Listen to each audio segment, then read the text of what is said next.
피에 젖은 손자국. 멜빌 데이비슨 포스트. 미스터리 소설. 어쩔 수 없는 경우가 벌어진다고 해도 에브너 삼촌이 나를 자신의 집안으로 들인 적은 없었다. 그는 상당히 위험한 결과가 예상되는 일을 하고 있었고, 나처럼 어린 소녀는 결코 그 일에 연루시킬 수 없었기 때문이었다. 그때는 차가운 겨울이 계속되던 날들 중 하나였다. 몸을 떨리게 하는 비가 내리기 시작했고, 밤이 내려왔다. 그래서 나는 길을 계속 갈 수 없었다. 나는 숲속 깊은 마을에 다녀오는 길이었는데, 지름길을 택해 걷고 있었다. 그 길은 거대한 산맥 앞쪽에 늘어선 구릉 지대를 통과하는 길이었다. 그 즈음이라면 진작에 집에 도착했어야 했지만, 망가진 신발이 내 발걸음을 잡았다. 갈림길에 도착할 때까지 나는 에브너 삼촌의 말이 다가오는 것을 보지 못했다. 하지만 내 생각에 삼촌은 나를 아주 먼 곳에서부터 보고 있었던 것 같다. 에브너 삼촌의 커다란 밤생말이 길 사이에 펼쳐진 풀밭 위에 서 있었고, 그는 돌로 깎은 사람처럼 말등 위에 앉아 있었다. 내가 삼촌 앞으로 간 순간 그가 마음속 결정을 내렸다. 그 지역은 매우 음침해 보였다. 집 한 채가 언덕 위에 서 있었고, 그 아래쪽으로는 작은 풀들이 깔린 들판 사이로 검은 강이 조용히, 그러나 빠르게 흘렀다. 서쪽으로는 숲이 뻗어 있었고, 그 뒤쪽으로 커다란 산맥이 하늘을 향해 치솟아 있었다. 그 집은 매우 낡았다. 작은 창틀이 달린 긴 유리창들이 지붕 바로 아래로 보였고, 오래전에 만들어진 하얀 문은 오랜 세월과 함께 주름지고 갈라져 있었다. 그 집에서 사는 사람의 이름은 그 언덕 지대에서는 웃음거리였다. 그는 등이 굽었고, 그가 밤색과 하얀색이 뒤섞인 말 위에 앉아 있는 모습은 안장 위에 거미가 앉은 것처럼 보였다. 그는 한 번 이상 결혼했다. 하지만 한 명의 부인은 미쳤다.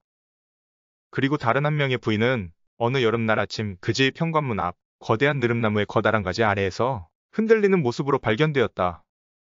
그녀를 처음 발견한 사람이 에브너 삼촌이었다. 말 곱비가 그녀의 목 근처에 감겨 있었고, 벌거벗은 발이 열병을 일으키는 돼지풀을 휘저어 꽃가루가 잔뜩 피어오르고 있었다. 그 동네 아이들에게 그 느릅나무는 저주받은 나무가 되었다. 그 나무의 가지를 타고 놀면 언제나 그녀의 유령이 나타나 나뭇가지 아래에서 덜렁거렸다. 그 언덕 위의 땅은 가올과 그의 동생 소유였고, 분할되지 않은 공동 소유였다. 그의 동생은 산맥 너머에 살고 있었는데, 그 당시 최초로 형의 집에 오기 전까지 한 번도 그 집에 온 적 없었다. 가올이 그 땅과 관련된 회계 같은 것을 책임지고 했고, 형제는 그런 식으로 땅을 관리했다. 사람들 이야기로는 가올의 동생은 자신이 형에게 사기를 당했다고 믿었고, 결국 땅을 분할하기 위해서 형의 집으로 왔다. 그러나 그것은 단지 소문일 뿐이었다. 가올의 말로는 그의 동생은 자신을 사랑하기 때문에 방문한 것이었다. 그 형과 동생의 이야기들 사이 어디에 진실이 놓여 있는지는 아무도 알 수 없다. 그 동생이 왜 왔는지 우리는 확실히 알 수 없다. 하지만 그가 왜 머물게 되었는지에 대해서는 의심할 것이 없다. 어느 아침, 가올이 에브너 삼촌에게 왔다. 그의 커다란 말이 질주하는 사이 안장의 앞부분에 겨우 몸을 눌러붙이고 그가 자신의 동생이 죽었다고 말했다. 그리고 에브너 삼촌에게 다른 사람들과 같이 가서 누군가 동생의 시체를 만지기 전에 조사해달라고 부탁했다. 그리고 동생을 매장해달라고 부탁했다. 그 등이 굽은 사람이 훌쩍거리고 울부짖으며 자신의 동생의 목이 날카롭게 잘린 것을 발견한 순간 자신은 공포와 슬픔 때문에 거의 미쳤다고 외쳤다. 그리고 동생은 침대에 누워 있었는데 목에서 흘러나온 피 웅덩이에 몸이 흠뻑 젖어 있었다고 덧붙였다. 그는 자세한 것은 모른다고 말했다. 그는 동생이 머물던 방문 앞에서 그 광경을 목격하고 그냥 에브너 삼촌에게 달려왔다고 말했다. 동생이 아침 늦게까지 일어나지 않았기 때문에 그를 깨우러 방으로 갔다고 했다. 그리고 자신의 동생이 왜 그런 짓을 했는지 자신은 상상도 할 수 없다고 말했다. 그의 동생은 완벽한 건강을 가지고 있었고, 동생은 사랑스러운 형의 집 지붕 아래에서 잠들었다. 그 등이 굽은 못생긴 사람이 핏발이 선 눈을 깜빡이면서 자신의 털이 수북한 커다란 손을 비틀었다. 슬픔에 잠긴 모습을 보여주려는 듯한 몸짓이었다. 너무 기괴하고 역겨운 모습이었다. 하지만 그렇게 과도한 감정에 휩싸인 두꺼비 같은 남자가 다른 모습을 보이기란 불가능했다. 에브너 삼촌은 아버지와 엘레이선 스톤과 함께 길을 떠났다. 그들은 가올이 말한 모습 그대로 시체가 누워있는 것을 발견했다. 그의 손에는 면도칼이 쥐어져 있었고, 침대에 누운 그의 몸에는 손가락으로 누른 흔적과 몸부림친 흔적이 남아있었다. 그리고 온 마을 사람들이 그가 무덤에 묻히는 것을 보러 갔다. 언덕 지역 전체가 그 일에 대한 이야기로 불타올랐지만 에브너 삼촌과 우리 아버지, 엘레이선 스톤은 아무 말도 하지 않았다. 그들은 가올의 집에서 온 이후에도 아무 말도 하지 않았다. 그리고 그 시체가 무덤에 묻히는 동안에도 아무 말도 하지 않고 가만히 서 있었다. 그리고 땅이 그 시체가 담긴 관을 완전히 받아들인 다음에도 모자를 벗고 역시 가만히 서 있었다. 그런데 며칠 후 가올이 유언장을 가지고 다시 우리 집으로 왔다. 그 유언장에는 자신의 땅 지분을 등이 굽은 형에게 물려준다는 말이 몇 가지 다정한 말과 함께 적혀 있었다. 그리고 자신의 현금과 재산은 아이들에게 물려준다고 되어 있었다. 또다시 에브너 삼촌과 아버지, 엘레이선 스톤이 만났고 그날 밤새도록 에브너 삼촌은 집 바깥을 걸어다녔다. 우리가 그 집을 향해서 길을 가는 도중 에브너 삼촌이 나에게 저녁을 먹었는지 물었다. 내가 삼촌에게 대답했다. 예, 먹었어요. 삼촌이 여울 근처에서 멈추더니 안장에 앉아서 아무 말도 하지 않고 가만히 있었다. 마틴? 삼촌이 말했다. 말에서 내려서 물을 마셔라. 여기는 주님께서 주신 개울이다. 그러니 이 개울 속 물은 맑아. 그러더니 삼촌이 커다란 팔을 앞으로 내밀어서 그림자로 어두운 집을 가리켰다. 우리는 저 집 안으로 들어갈 거다. 삼촌이 말했다. 하지만 우리는 저 집 안에서는 아무것도 먹거나 마시지 않을 거다. 왜냐하면 우리는 평화를 구하러 여기에 온 것이 아니거든. 나는 그 집에 대해서는 아는 것이 거의 없었다. 왜냐하면 그 집 안에 방 하나만 봤기 때문이었다. 그 집은 텅 비어 있었고 곳곳에 먼지와 쓰레기가 흩어져 있었고 거미줄이 사방에 걸려 있었다.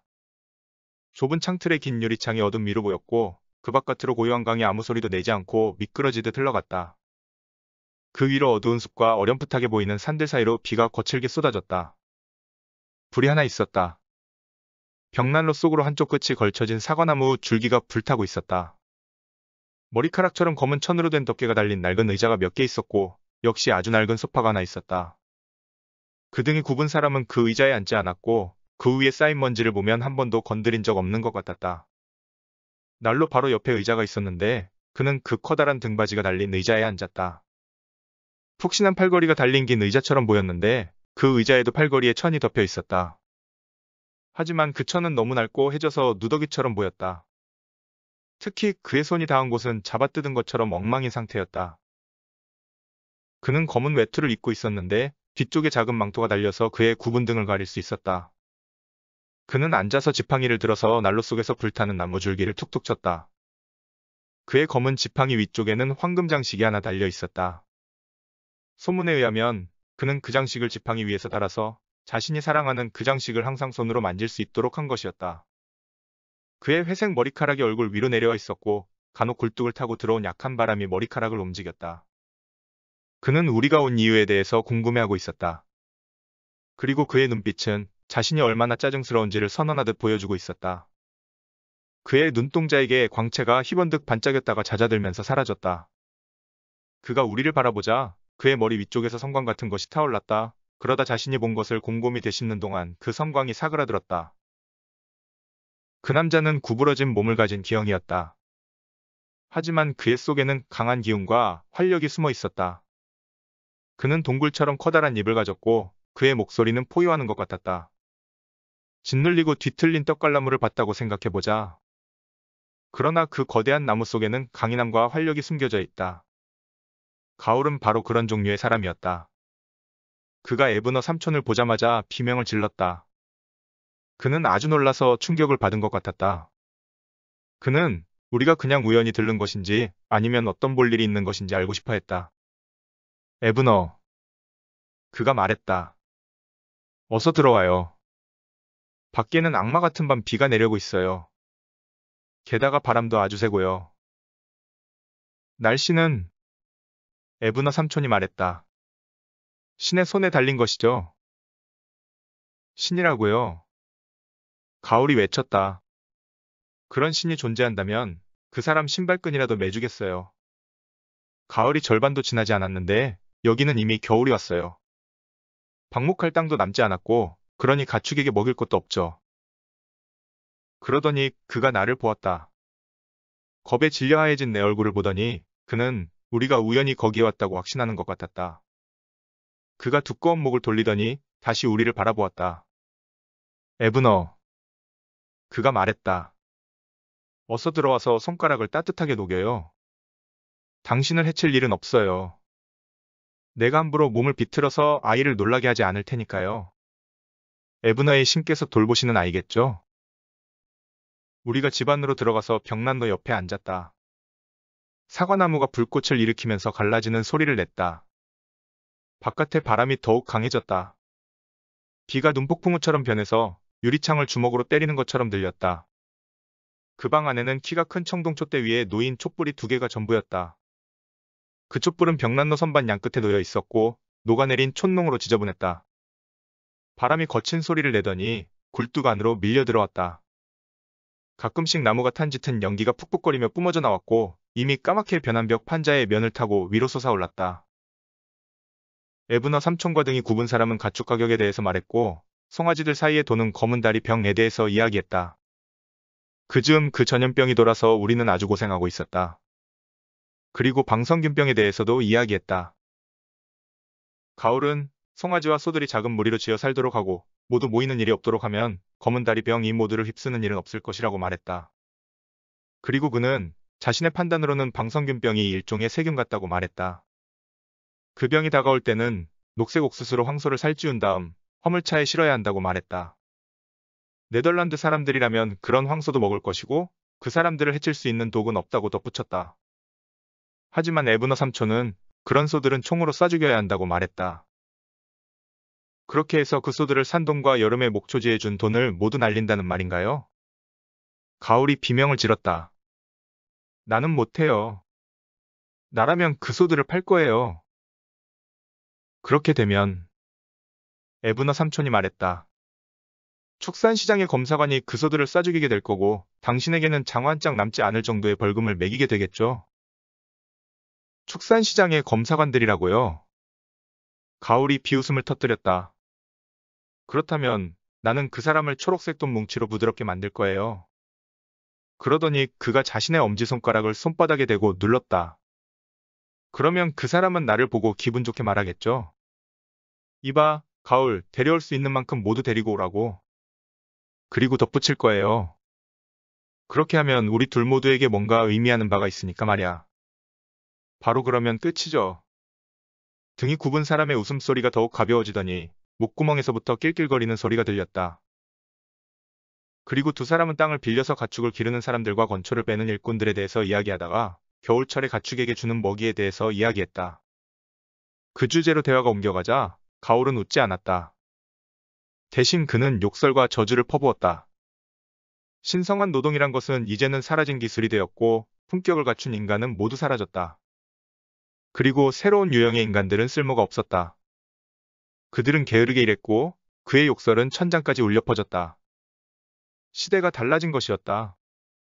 그의 아버지 시절 일꾼들은 새벽부터 밤까지 일했고 전등을 들고 말을 시켰다. 그러나 우리가 사는 시대는 타락한 시대였다. 좋았던 과거에는 일꾼 하나 당 200달러면 충분했다. 하지만 이제 그 인간들은 시민이라고 불리고 투표소에 가서 투표를 하고 그들을 발로 차는 것은 금지되어 있다. 만약 누군가 지팡이를 들고 자신의 일꾼을 때리면 그 사람은 법률에 따라서 고소를 당하고 사법 처리를 받는다. 가택 침입을 해도 그렇고 다른 사람의 재산을 망가뜨려도 그렇다. 이런 신식의 관념과 제도들이 사람들을 미치게 만들었고 이제 이 지구는 무성하게 자라난 잡초로 뒤덮일 것이었다. 에브너 삼촌은 그의 말 속에는 일정한 진실이 존재한다고 대답했다. 그리고 그 진실이란 지금 시대의 사람들이 자신의 아버지들보다 게으르다는 것이었다. 어떤 목사들은 노동이 저주라고 주장하면서 그 주장의 근거를 성경에서 찾고 있다고 말했다. 하지만 삼촌 자신이 성경을 열심히 읽어봤고 그 결과 발견한 것은 게으름이 저주라는 것이었다. 노동과 신의 책이 세상을 구할 것이었다. 바로 그 두 가지는 인간이 천국으로 날아오르기 위해서 사용할 수 있는 두 개의 날개였다. 하지만 그 두 가지 모두를 가지고 지옥을 갈 수도 있겠죠. 내가 보기에는 그래요. 가을이 말했다. 그래서 나는 언제나 하루치 일을 먼저 해치우곤 하죠. 그리고 그가 커다란 지팡이를 들어서 난로 속 나무 줄기를 툭툭 두드렸다.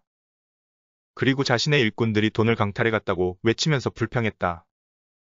가만히 말등 위에 앉아서 아무 소리도 하지 말아야 했고 그렇게 하지 않으면 일꾼들이 모두 낫을 내팽개쳤다. 그리고 가축의 먹이에 유황가루를 섞어야만 했고, 그렇지 않으면 일꾼들이 가축을 가지고 도망치곤 했다. 왜냐하면 일꾼들은 그 소를 데려가서 자신들의 아이들에게 먹일 젖을 짜냈기 때문이었다. 최신식의 멍청한 법률만 아니었다면 그는 일꾼들의 오두막을 습격해서 모조리 뒤집어 놨을 것이었다. 에브너 삼촌이 말했다. 어떤 사람이든 하루치의 일을 모두 마치고 나면 그 너머의 것들에 대해서 신경을 써야 한다는 말이었다. 카인이 부정하고 거부했음에도 불구하고 그는 자신의 동생을 보호할 책임이 있었다. 늙은 형이 하루치 일로 만들어진 결과물에 대해서 권리가 있는 것처럼 동생 역시 형의 보호를 통해서 이득을 얻을 권리가 있었다. 신의 위탁을 받아 동생을 돌보는 자는 그것을 명심해야 했다. 만약 그 사람이 신께서 주신 위탁을 회피한다면 불행히 그를 뒤따를 것이었다. 나는 당신이 말하는 신의 위탁이라는 것을 이해할 수 없겠군요. 가울이 말했다. 나는 여기에서 완벽하게 혼자서 살고 있거든요. 완벽하게 혼자라고요? 에브너 삼촌이 외쳤다. 신께서 당신을 어떻게 생각하고 계실지 모르겠나요? 그렇다면 당신은 내가 신을 어떻게 생각하고 있는지 알고 있나요? 신을 어떻게 생각하고 있나요? 에브너 삼촌이 물었다. 내 생각에 신은 허수아비예요. 가울이 말했다. 그리고 내 생각에는요, 에브너, 내가 당신보다는 훨씬 더 똑똑한 편이죠. 나는 그냥 나뭇가지에 앉아 까마귀처럼 울기만 하지 않아요. 그리고 허수아비를 두려워하지도 않죠. 누더기 같은 옷 밑에 숨겨진 가짜 나무 등뼈를 볼 수 있어요. 그리고 소매 사이로 슬쩍슬쩍 보이는 가로 지지대며 바람에 흔들리는 어설픈 다리도 잘 보이죠. 이리저리 뒤집히며 변덕스러운 뒷배 같은 허수아비에 기대느니 그 허수아비가 서 있는 들판 한가운데로 들어가는 것이 낫다고 생각해요. 그래요, 에브너, 당신이 신이라고 부르는 존재가 기대고 있는 것은 공포라는 것이에요. 하지만 나는 공포심이란 것은 가지고 있지 않아요. 에브너 삼촌이 그를 지그시 노려보았다. 하지만 그는 아무 말도 하지 않았다. 대신 그가 고개를 돌려서 나를 바라보았다. 마틴? 그가 말했다. 너는 지금 잠자러 갈 시간이겠구나, 얘야. 그리고 그가 외투로 나를 감싸더니 소파 뒤쪽 구석에 있는 침대 위에 눕혔다. 그곳은 아늑하고 따뜻했고 나는 사울처럼 깊은 잠에 빠질 수 있었다. 하지만 나는 에브너 삼촌이 무슨 이유로 그 집에 갔는지 궁금했다. 그래서 삼촌의 커다란 외투의 깃 사이로 바깥을 훔쳐보았다. 오랜 시간 동안 에브너 삼촌은 가만히 앉아 무릎에 팔뚝을 대고 손을 앞으로 맞잡고 채 벽난로 속부를 바라보고 있었다. 등이 굽은 사람이 그를 바라보고 있었다. 그의 털이 수북한 커다란 손이 의자 팔걸이의 천 위를 두드리고 있었고 날카로운 눈빛이 유리에 박힌 얼룩처럼 반짝였다. 마침내 에브너 삼촌이 입을 뗐다. 내 생각에 삼촌은 그 즈음이면 내가 잠들었을 것이라고 판단한 것 같았다. 그래요, 그렇군요, 가울. 그가 말했다. 당신 생각에 신은 허수아비라고요? 그래요, 그렇게 생각해요? 나는. 가울이 말했다. 그리고 당신은 무엇이든 좋은 것을 망설이지 않고 취했고요. 그래왔죠. 가울이 말했다. 그래요. 에브너 삼촌이 말했다. 내가 여기에 온 것은 당신이 취한 것을 돌려줘야 한다고 말하러 온 것이죠. 그리고 거기에 더해서 상당히 높은 이자까지 되돌려줘야 한다고 말하러 왔어요. 삼촌이 접힌 종이를 주머니에서 꺼내서 벽난로 건너편에 있는 가울에게 건네줬다. 등이 굽은 사람이 그것을 받았고 자신의 의자에 몸을 기대더니 그것을 여유 있게 펼쳤다. 그리고 아주 여유 있는 태도로 그 종이를 읽었다. 부동산에 관한 양도 증서라. 그가 말했다. 이 모든 땅을 내 동생의 아이들에게 물려준다. 법률적인 용어들은 제대로 작성되었군요. 일반적인 보증의 약관을 보충한 상태에서 부동산을 상속한다. 좋아요. 아주 좋아요. 아주 잘 작성된 문서예요, 에브너. 하지만 나는 상속할 마음이 전혀 없어요. 가울, 에브너 삼촌이 말했다. 당신의 마음을 바꿀 만한 몇 가지 근거들이 좀 있어요. 등이 굽은 사람이 미소를 지었다. 한 사람으로 하여금 자신의 땅을 모두 양도하게 하려면 아주 뛰어난 근거들이어야만 할 거예요. 아주 뛰어난 근거들이 맞아요. 에브너 삼촌이 말했다. 우선 가장 뛰어난 것부터 이야기를 시작해보죠. 부디 그렇게 해주시죠. 가을이 말했다. 그의 기괴한 얼굴에 즐거움이 가득했다. 바로 이겁니다. 에브너 삼촌이 말했다. 당신에게는 상속자가 없어요. 그리고 당신 동생의 아들은 이제는 성인이죠. 그는 아내와 결혼할 것이고 아이를 낳아 길러서 그 땅을 가지게 될 거예요. 따라서 당신 조카는 당신이 할 수 없는 일에 대한 쏘임을 맡은 것이라고 할 수 있어요. 가을, 그러니 그가 당신이 가진 모든 것들을 가져야 해요. 그것들이 실질적으로 사용되기 위해서는요. 그것 참 상당히 아름다운 근거군요. 에브너. 등이 굽은 사람이 말했다. 그리고 당신이 얼마나 명예로운 사람인지 보여주기도 하고요. 하지만 내가 더 잘 알고 있는 것이 있죠. 그게 뭔가요? 가을. 에브너 삼촌이 말했다. 등이 굽은 사람이 이상한 미소를 지었다. 말하자면요. 나의 즐거움 같은 것이죠. 그가 커다란 검은 지팡이를 들어올리더니 자신의 장화 위쪽을 강하게 때렸다. 그래요. 이제 하나 물어보죠. 그가 외쳤다. 누가 이런 시시한 농담을 지어낸 건가요? 모두 내 생각이에요. 에브너 삼촌이 대답했다. 등이 굽은 사람의 눈썹이 아래로 찌푸려졌다. 그는 화가 난 것이 아니었다. 하지만 그는 에브너 삼촌 같은 사람이 바보 같은 생각으로 움직이지는 않는다는 것을 잘 알고 있었다. 에브너. 그가 말했다. 당신이라면 이런 일들을 벌이는 이유가 있을 거예요. 그게 뭔가요? 나에게는 여러 가지 이유가 있어요. 에브너 삼촌이 말했다. 그리고 그것들 중 가장 좋은 이유를 맨 먼저 말하겠어요. 그렇다면 나머지 이유들은 입에 올릴 가치도 없는 것이겠군요. 가을이 외쳤다. 그 부분에 있어서는 잘못 생각하고 있는 거예요, 당신이. 에브너 삼촌이 대꾸했다. 나는 가장 좋은 이유를 당신에게 말해주겠다고 말한 거예요. 가장 강력한 이유가 아니라요. 내가 방금 전에 이야기해준 이유에 대해서 생각해봐요. 우리가 이 세상에 태어나서 소유하게 된 것은 대가를 지불한 것들이 아니에요, 가을. 일정한 섬김의 조건을 전제로 신으로부터 빌린 것이라고 생각해야겠죠? 만약 우리가 그 섬김을 충실하게 행하지 못한다면 그 빌리는 조건은 만료되고 새로운 사람이 우리 자리를 대신하게 되는 것이죠. 가을은 에브너 삼촌의 말을 이해하지 못했고 그는 지루해했다. 나는 내 동생의 유언을 이행할 생각이에요. 그가 말했다. 하지만 죽은 사람이. 에브너 삼촌이 대답했다. 모든 것들에 있어서 우위를 가질 수는 없어요. 종신 물권의 범위를 넘어서는 소유권이라는 것은 불가능해요.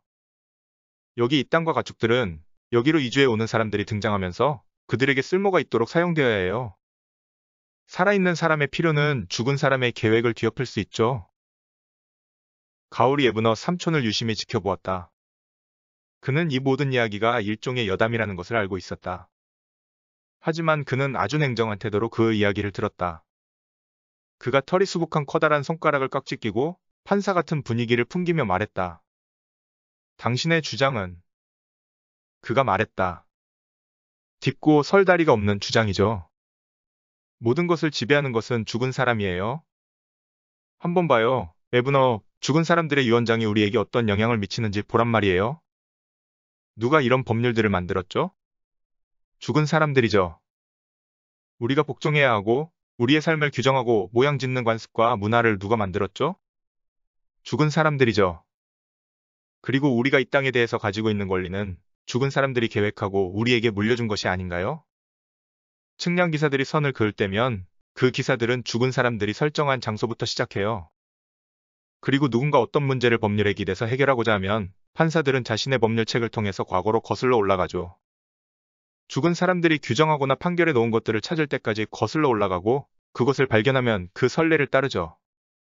그리고 이 모든 작가들은 우리 모두가 그들의 의견에 중요성을 부여하지만 정작 그 작가들은 죽은 사람들을 인용해서 글을 쓰죠.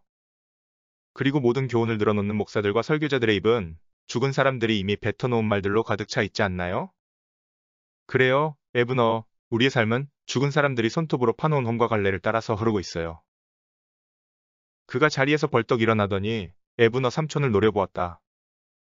내 동생이 유언장에 써놓은 것, 나는 그 말에 복종할 겁니다. 그가 말했다. 당신은 그 유언장을 본 적 있나요? 아니요, 본 적은 없어요. 애분어 삼촌이 말했다. 하지만 우리 지역 등기국의 기록부에 있는 사본은 읽었어요. 유언장에 의하면 여기 이 모든 땅을 당신에게 물려준다고 되어 있죠. 등이 굽은 남자가 몸을 돌려서 벽에 기대어 서 있는 낡은 책상 쪽으로 갔다. 그가 책상 서랍을 열어서 유언장과 편지 한 무더기를 꺼내서 벽난로 앞으로 가져왔다. 그가 애분어 삼촌이 내놓았던 양도증서 옆에 편지와 서류들을 펼쳐놓았다. 그리고 유언장을 앞으로 내밀었다. 애분어 삼촌이 유언장을 받아서 읽었다. 당신은 내 동생의 필체를 알고 있나요? 가을이 말했다. 알고 있어요. 애분어 삼촌이 대답했다. 그렇다면 내 동생 본인이 이 유언장을 썼다는 것도 알겠군요. 그가 쓴 것이 맞군요.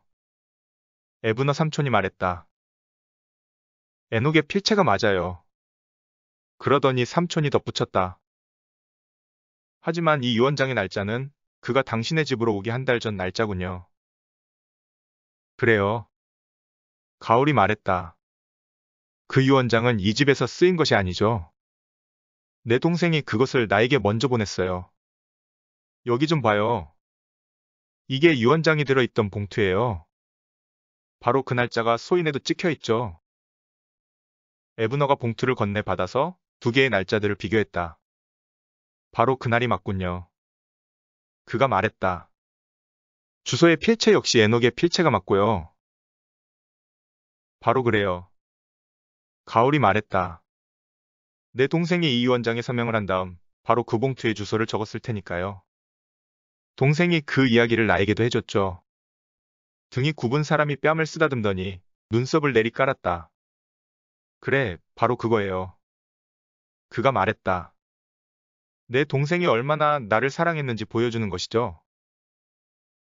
동생이 당신을 굉장히 사랑했던 것이 틀림없군요. 애분어 삼촌이 말했다. 자신의 피와 살에게서 상속권을 빼앗을 정도로 사랑한 것이겠군요. 그렇다면 내가 동생의 피와 살을 그 정도로 사랑하지 않을까요? 등이 굽은 사람이 외쳤다. 내 동생의 혈관 속을 흐르던 피가 내 속에서도 순수하게 흐르고 있어요. 하지만 동생의 아이들 속에서 흐르는 것들은 순수하지 못하죠. 그렇다면 그 자신의 순수한 피를 우선 사랑하는 것이 자연스럽지 않을까요? 사랑이라고요. 애분어 삼촌이 말했다. 당신이 그 단어를 사용하는군요, 가올. 하지만 당신은 그 단어를 이해하고 있나요? 그래요, 잘 이해하고 있어요. 가올이 말했다. 왜냐하면 바로 사랑을 통해서 내 동생이 나에게 이어져 있으니까요. 그리고 당신이 동생에게 이어진 것이고요? 애분어 삼촌이 물었다. 나는 등이 굽은 사람의 커다란 하얀 눈썹이 아래로 숙여지고 그의 얼굴이 길어지는 것을 볼 수 있었다. 우리는 다윗과 요나단 같은 것이죠. 그가 말했다. 나는 에녹을 위해서라면 오른팔을 내놓을 수 있고 동생은 나를 위해서라면 죽을 수도 있죠. 그리고 그는 정말로 그렇게 했군요. 애분어 삼촌이 말했다. 나는 등이 굽은 남자가 움찔하면서 몸을 떠는 것을 봤다. 그가 뭔가 몸짓을 숨기려고 허리를 숙이고 벽난로 속 사과나무 줄기를 좀 더 안쪽으로 밀어 넣었다. 불꽃의 구름이 피어올랐다. 굴뚝을 타고 들어온 바람이 우리 뒤쪽 책장의 칸막이를 흔들었다. 그리고 마치 사람의 주먹처럼 책장을 강타한 후 벽에 부딪힌 다음 화를 내면서 방문을 뒤흔들었다. 그 순간 등이 굽은 사람이 자리에서 일어났고 애분어 삼촌이 말을 이었다. 만약 당신이 동생을 그토록 깊이 사랑했다면요. 삼촌이 말했다. 동생을 위해서 이런 봉사를 할 수 있을 거예요. 그러니 여기 양도증서에 서명을 해줘요. 하지만 애분어. 가을이 대답했다. 하지만 그 증서의 내용은 우리 동생의 뜻이 아니에요. 법률에 의해서 조카들은 내 죽음과 함께 이 땅을 물려받을 거예요. 그들이 기다릴 수 없다고 하던가요? 당신은 당신 차례를 기다렸나요? 애분어 삼촌이 말했다. 등이 굽은 사람이 고개를 크게 흔들었다. 에브너. 그가 소리쳤다. 그 말이 지금 무슨 의미인가요? 그가 삼촌의 얼굴을 살펴보면서 뭔가 암시하는 바를 찾으려고 노력했다. 하지만 그 얼굴 위에는 아무런 암시가 없었다. 삼촌의 얼굴은 준엄하고 조용했다. 내 말의 의미는요. 에브너 삼촌이 말했다. 누군가는 다른 누군가의 죽음에 흥미를 가지고 이득을 취해서는 안 된다는 것이죠. 왜 안 된다는 것이죠? 가오리 말했다. 왜냐하면요. 에브너 삼촌이 말했다. 왜냐하면 신께서 섭리로 행동하시고 그에 따라 일이 벌어지기도 전에 그 섭리를 간섭하고자 하는 유혹을 느끼게 되거든요. 가을의 얼굴이 비웃음과 교활함으로 뒤틀렸다. 당신 말은 그가 말했다. 내 조카들이 나의 죽음을 앞당기기 위해서 찾아올 것이라는 뜻인가요? 나는 에브너 삼촌의 답에 깜짝 놀랐다. 그래요. 그가 말했다. 바로 그게 내 말의 의미예요. 세상에나. 등이 굽은 남자가 소리를 질렀다. 지금 당신 말이 얼마나 웃긴지 알기는 하나요? 얼마든지 마음껏 웃어요. 에브너 삼촌이 말했다. 하지만 당신 조카들이 이 사건을 보는 관점이 우리의 관점과 동일하지 않은 것임을 나는 확신할 수 있어요. 누가 어떤 관점으로 이번 일을 봤다는 건가요? 가을이 말했다. 내 동생, 루푸스와 엘레이선 스톤, 그리고 내가 취하고 있는 관점이죠. 에브너 삼촌이 말했다. 그렇군요, 그래요. 등이 굽은 사람이 말했다. 당신네들 신사분들께서 어떻게 내 목숨을 구할지에 대해서 숙고하셨다는 이야기군요. 그러니 나로서는 그 귀한 말씀을 따를 뿐입니다. 그가 기괴하면서도 비웃음이 가득한 태도로 고개를 숙여 인사했다. 그래요. 그러면 어떻게 내 목숨을 구하실 생각이신가요? 당신이 바로 이 양도증서에 서명하도록 설득해서 당신을 구할 생각이에요. 정말로 감사한 일이군요. 등이 굽은 사람이 소리쳤다. 하지만 나로서는 그런 방식으로 목숨을 구하는 것이 달갑지 않군요. 나는 에브너 삼촌이 뭔가 신랄한 대답을 할 것이라고 생각했다. 하지만 그는 그러는 대신 아주 천천히 말했다. 게다가 뭔가 망설이는 것 같기도 했다. 다른 방법은 없어요. 삼촌이 말했다. 우리 판단으로는 당신의 치욕적인 죽음과 당신 이름에 더 씌워질 오명, 그리고 이 모든 추문들이 결국에는 당신 조카들에게 해로울 것이라고 생각해요. 당신이 자연적인 수명을 모두 유지하는 동안 이 땅을 차지하지 못함으로써 벌어지는 손실보다 그 추문과 악명들이 조카분들에게 나쁠 것이라고 생각한 것이죠. 하지만 이제 보니 과연 조카분들이 그런 방식으로 생각하지 않을 것이 나에게도 명확해지는군요. 만약 당신이 이 양도 증서에 서명하지 않는다고 한다면 우리로서는 그 사실을 그대로 당신 조카들에게 알려줄 의무가 있어요. 왜냐하면 나나 내 동생 루푸스, 엘레이선 스톤은 이 상황에 있어서 그 질문에 답변할 당사자들이 아니거든요. 무슨 질문이 무슨 답을 한다는 건가요? 가을이 말했다. 당신이 죽을지 살지에 대한 질문이죠. 에브너 삼촌이 대답했다. 그러자 등이 굽은 사람의 얼굴이 굳어지면서 뭔가 결심을 한 듯 보였다. 그가 의자에 앉더니 지팡이를 자신의 무릎 사이에 끼우고 에브너 삼촌을 똑바로 노려보았다. 에브너. 그가 말했다. 지금 당신은 무슨 수수께끼 놀이 같은 말만 하고 있어요. 그냥 모든 것을 똑바로 이야기해요. 당신 생각에는 내가 그 유언장을 위조했다고 생각하는 건가요? 나는 그렇게 생각하지 않아요. 에브너 삼촌이 말했다. 그 누구라도 그렇게 생각할 수 없죠. 등이 굽은 사람이 외쳤다. 그 유언장 속 단어 하나하나가 모두 동생의 필체라고요. 거기에 더해서 이 집 안에는 그 종이나 잉크조차 없어요. 나는 석판에 숫자를 기록해요. 그리고 누군가에게 전할 말이 있으면 나는 그 사람에게 가서 직접 이야기를 하죠. 하지만요. 에브너 삼촌이 말했다. 당신 동생이 죽기 전날 당신을 우체국에서 풀스캡 판형의 종이 몇 장을 샀죠?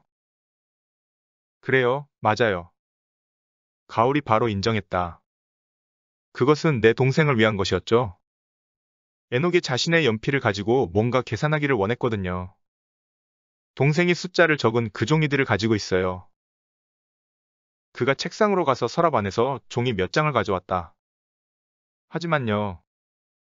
에브너 삼촌이 말했다. 당신 동생의 유언장은 풀스캡 판형의 종이 위에 적혔죠.